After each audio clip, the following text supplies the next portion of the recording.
What's up, YouTube? This your boy Walter Brady, aka Walt.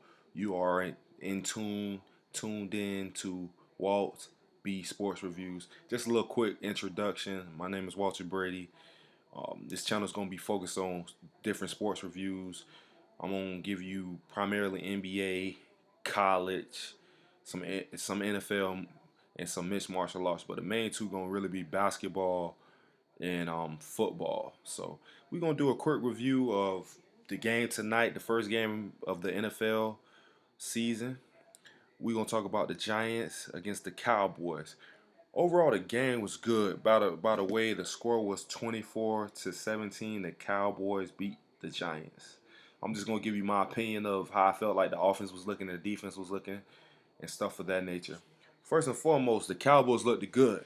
I'm not a Cowboys fan. Back in the day, I was when they had Emmett, Michael Irvin, Troy Aikman, all them good guys, Alvin Harper, when they had all them guys. But anyway, the Cowboys looked real good today. Tony Romo, looking at the stats, Tony Romo went 22 out of 29, 307 yards, 3 TDs.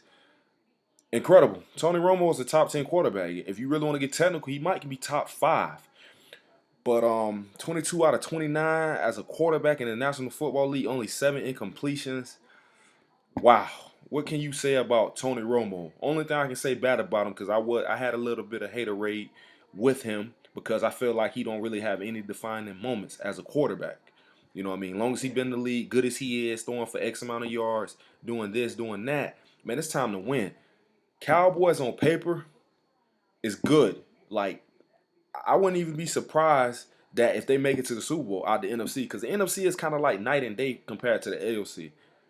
You know what I mean? DeMarco Murray, 20 carries, 131 yards, 6.6 per rush. Incredible. I didn't want to believe the hype with this guy because he was kind of like under the radar. When he had that big game against St. Louis, I was looking at him like, so, you know what I mean? St. Louis is not good, but watching him and being an ex-running back in high school, the man is so explosive and dynamic. Like, I feel he could be a very good dual threat, but in between the tackles, he's very slippery. And I'll give y'all an example. If you watch the game, he had a run in which he struck and broke for like 48 yards off of nothing. Just his ability and will to make a play.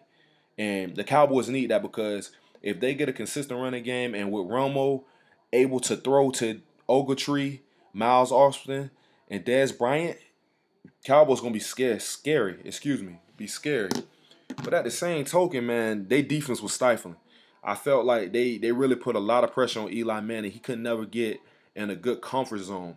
But on top of that, it's like that's the case for any quarterback. The Aaron Rodgers, the Drew Brees, the Bradys, the Matt Ryans, the Cams. If they get in pressure in their face consistently, I'm sorry. If they pocket passes, they gonna rush their throws. They can't go through their progressions, and that's gonna put the defense in perspective of an advantage to make them make a mistake. And Eli Manning didn't look comfortable tonight. Let's move on to the Giants. Oh, let me go back to the wide receivers. This was incredible. Ogletree, and I had a Facebook post, and I thought it was Dante Stallworth. What kind of silly mistake that was. But Ogletree had 8 receptions, 114 yards, 14.3 average, 2 TDs. This man he was great for them. Very good outlet, good hot reads for Tony Romo to make quick throws to get him, and he did a very good job of running after the catch. Miles Austin, which I like a lot, 4 receptions, 73 yards, 18.3 per reception. Then you got the monster Dez Bryant, 4 reception, 85 yards. Just them 3 right there was incredible. That's incredible. That's made Tony Romo's job easy. Like, he got all type of flavors. You got a deep threat in Dez Bryant because if he touched the ball and he can break a tackle, he can take it all the way. Miles Austin is very good from 10 to 15 yards. Very good run out the catch. Ogletree was beating a lot of zone coverages, and he had plays in which he broke, you know what I mean, in a hole in the zone. So they have a lot of flavors, and I got to give a props to Jason Witten. Jason Witten, man, for him to play with that spleen injury, that's incredible. That just show that he'll do anything for the team, and he's not even 100%, and they still got a W against a world champions on their home turf. But like I said with the Cowboys, for the Cowboys to go anywhere, Tony Romo gonna have to lead the troops. But very big win for the Dallas Cowboys. Let's move on to the Giants. Just a minute. I'm looking on my phone. Let's see how Eli stats pan out. This is my first time looking, so all this stuff is live. Eli Manning, 21 out of 32, 213 yards, 1 TD. See, that's a game in which he's managing. The game was so tight, so he had to keep the chains moving for them to have the opportunity. And I remember sometimes they get in the red zone and they couldn't even score. They had to settle for field goals while their competitor, the Cowboys, is consistently scoring. Consistently scoring like 7+3. You always gonna be in the lead. So Ahmad Bradshaw. I can't even talk today. Ahmad Bradshaw, 17 carries, 78 yards, 4.6 average. Okay, but the Cowboys defense front seven looked real good at containing him. He had that one big run, but that was just because he beat the blitz with they beat the blitz with a run. David Wilson, 2 carries, 4 yards, not really nothing spectacular. Victor Cruz, I love Victor Cruz to death. He had 6 receptions, 58 yards, 9.7 yards per average. That's not good enough. I'm sorry. He had 3 drops. That's unacceptable for somebody of his caliber. What he did last year, he got to surpass that again for them to get to the next level. For him to just have pretty much a 9.7 yard average for reception, that's not good for Victor Cruz. Anytime Victor Cruz touched the ball, it's almost he can make things happen. So he had them 3 drops. I'm not saying he lost the game, but it was very uncharacteristic of him to be playing like that. You know what I'm saying? Like national stage, TV game, he dropping passes. He got sure hands. It's not for him to catch. It's not a problem. He never have a lack of concentration. So when I see 3 drops, I'm like, that's not good enough. And Marcellus Bryant, the guy from the Cowboys, he had 4 receptions, 40 yards, 10 per reception, 1 TD. Okay, Ahmad Bradshaw had 2 receptions for 15 yards, 7.5. D'Amica Hickson had 3 for 55, 18.3.